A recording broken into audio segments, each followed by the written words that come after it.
चलो तो आज हम वर्क एनर्जी पावर का लेक्चर नंबर 3 स्टार्ट करने वाले हैं। Work done calculation bye graphical method. ठीक है, तो एक सिंपल सा टॉपिक है और इम्पोर्टेंट टॉपिक है।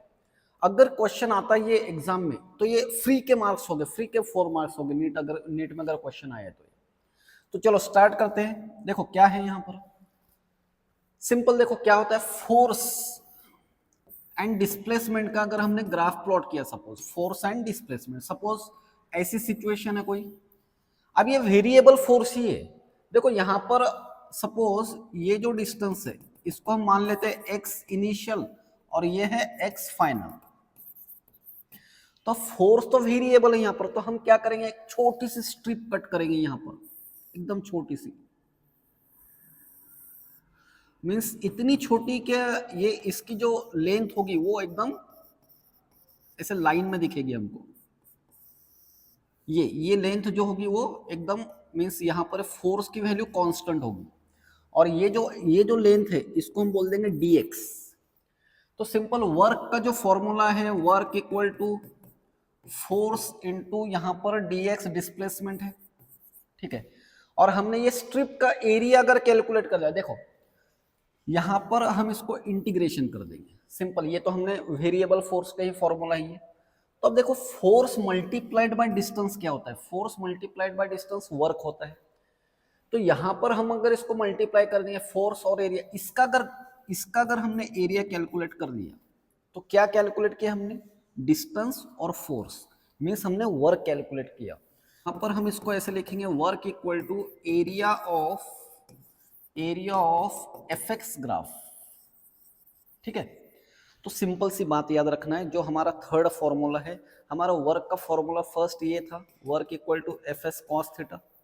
ठीक है, ये फर्स्ट पॉइंट। सेकंड पॉइंट में क्या देखा था हमने, work equal to integration F D X. अब थर्ड पॉइंट में क्या देख रहे हैं हम, work equal to area of the graph, area of F X graph. ठीक है, और एक आएगा work equal to change in energy, वो इसके बाद के लेक्चर में देखेंगे। तो ठीक है, सिर्फ आपको इतना याद रखना है। अब हम इसके एमसीक्यू सॉल्व करने वाले हैं, area of F X graph, और साइन कन्वेंशन के साथ करेंगे। ठीक है, तो देखो फर्स्ट क्वेश्चन स्टार्ट करते हैं। क्या गिवन है फर्स्ट क्वेश्चन में, और 10 kilogram mass moves along x axis. देखो डायग्राम में दिया है, 10 kilogram moves along x-axis. Its acceleration is a function of its position as shown in figure. What is the total work done on the mass by the force as the mass moves from x equal to 0 to x equal to 10 centimetre. ठीक है, देखो y axis पर अब यहाँ पर क्या दिया है, एक्सेलरेशन। हमसे पूछा वर्क, तो हम क्या करेंगे फिर से, वर्क इक्वल टू, वर्क का फॉर्मूला क्या है, मीन्स एफ डी एक्स है ना। तो हम क्या करेंगे, इसको अब ऐसे कर लेते हैं, mass into acceleration into DX, mass को बाहर ले लेते हैं, एक्सेलरेशन इंटू डीएक्स, और इसको बोल देंगे हम area of A x graph, area of acceleration displacement graph. तो देखो मास कितना है 10, area under the graph is, अब यह ट्राइंगल है यहाँ पर, तो यह हो जाएगा हाफ, बेस कितना है 0 to 8 सेंटीमीटर, मीन्स 8 10 पावर -2।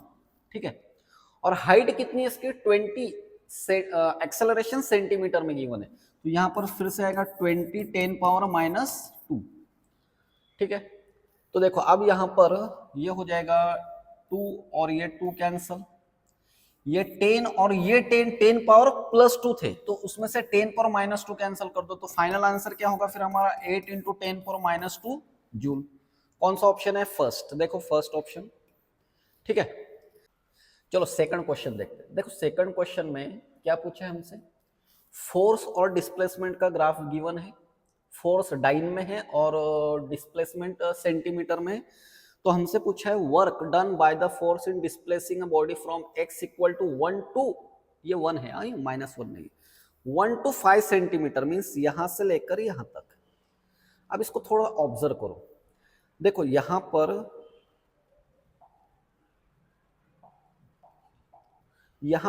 ये बॉक्स देखो, इन दोनों का एरिया एक दूसरे के अपोजिट है, तो ये कैंसिल हो जाएगा, है ना। देखो 20 और ये 1, ये 20 और ये 1 और ये है प्लस और ये माइनस, तो इनका एरिया तो कैंसिल ही हो जाएगा। अब बचे ये दो बॉक्स सिर्फ, तो इसका एरिया क्या आएगा? इसका एरिया देखो, लेंथ कितनी है 1, ब्रेड्थ कितनी है 10, ठीक है, प्लस प्लस। अब ये बॉक्स देखो, इसकी भी 5 माइनस 4, 4 थोड़ा इधर होना चाहिए, 1 और ये इंटू 10, तो 10 प्लस 10 20 जूल हो गया फाइनल आंसर। 10 प्लस 10 20 जूल, ठीक है, 20 जूल नहीं 20 अर्ग में आएगा हमारा आंसर, 20 अर्ग, बिकॉज फोर्स डाइन में गिवन है और x सेंटीमीटर में, तो हमारा आंसर भी सीजीएस में आएगा, तो आंसर क्या आएगा फिर 20 अर्ग्स। चलो नेक्स्ट क्वेश्चन, फिर से सिंपल सा क्वेश्चन है। The graph between resistive force F acting on a body and the distance covered by the body is shown in figure. The mass of the body is 25 kilogram and initial velocity is 5. Initial velocity देखो क्या क्या given है यहाँ पर, mass given है 25 kilogram and initial velocity ले लेते हैं suppose 2 metre per second. When the distance covered by the bodies, distance है 5 metre, its kinetic energy would be, थोड़ा यहाँ पर काइनेटिक एनर्जी का रिलेशन यूज किया है, तो हम ये टॉपिक तो हमारा बाद में आने वाला है, तो भी देख लो अभी, work equal to change in kinetic energy. अब देखो यहाँ पर चेंज इन काइनेटिक एनर्जी को हम ऐसे लिखेंगे, final kinetic energy minus initial kinetic energy, ke2 minus ke1। But यहाँ पर देखो एक वैल्यू नोट करो, द ग्राफ बिटवीन, ये फोर्स कैसे, रेजिस्टिव फोर्स है, रेजिस्टिव फोर्स है means initial kinetic energy greater होना चाहिए, है ना, फाइनल काइनेटिक एनर्जी स्मॉलर होगी, तो हम चेंज लिखते वक्त इसको थोड़ा यहाँ पर इसको ऐसे लिखेंगे, ग्रेटर ke1 माइनस ke2। देखो रेजिस्टिव फोर्स है ना, मींस पहले काइनेटिक एनर्जी ज्यादा होगी फिर कम होगी, मींस ग्रेटर माइनस स्मॉलर ऐसे लिख रहे हैं, तो फाइनल काइनेटिक एनर्जी ये होगी फिर, ठीक है।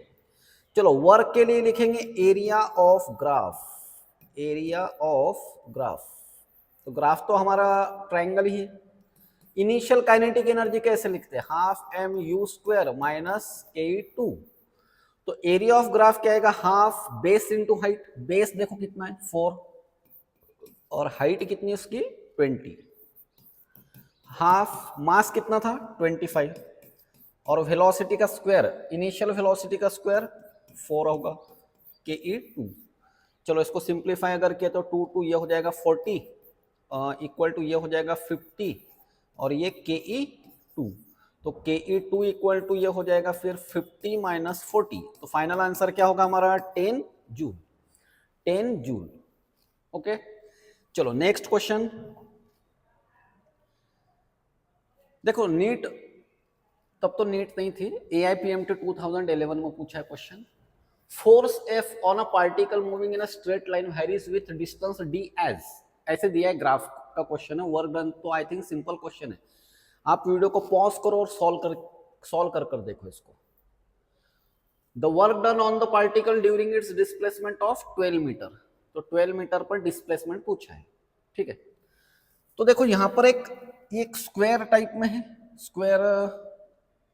स्क्वायर ने रेक्टेंगल है, तो work equal to area of graph, area of fx graph, तो एरिया कितना है इसका एक एरिया कितना है 7 माइनस 3 4, लेंथ इंटू ब्रेड्थ कितनी है 2, प्लस ये ट्राइंगल का एरिया कितना है 12 माइनस 5, हाफ 12 माइनस 5, बेस कितना हो गया इसका 5 इंटू हाइट कितनी हो जाएगी 2, तो ये 2 कैंसिल कर दो, ये हो जाएगा 8 प्लस 5, तो आंसर क्या आएगा 13 जूल, 13 जूल। चलो लास्ट क्वेश्चन देखते हैं, 2005 में पूछा है, a force acting on an object varies with distance as shown in figure, तो वर्क ही पूछा होगा हमसे कहां से कहां पर, 0 to 6 मींस पूरा ग्राफ है। देखो अब यहां पर ये तो स्क्वायर ही है, स्क्वायर, ठीक है, स्क्वायर का एरिया वर्क इक्वल टू क्या फॉर्मूला यूज करने वाले हम, work equal to area of the graph, तो ये एक तो स्क्वायर है, ये स्क्वायर है देखो 3 और ये 3 का स्क्वायर 9 प्लस, अब जो दूसरा है ये ट्रायंगल है, ट्रायंगल का area half into base into height, half base कितना है देखो 6 माइनस 3 3 इंटू हाइट कितनी है 3, तो ये हो जाएगा 9 प्लस 9/2, 9 प्लस ये हो जाएगा 4.5, तो फाइनल आंसर क्या है हमारा 13.5 जूल। तो ऑप्शन कौन सा है? बी। ओके।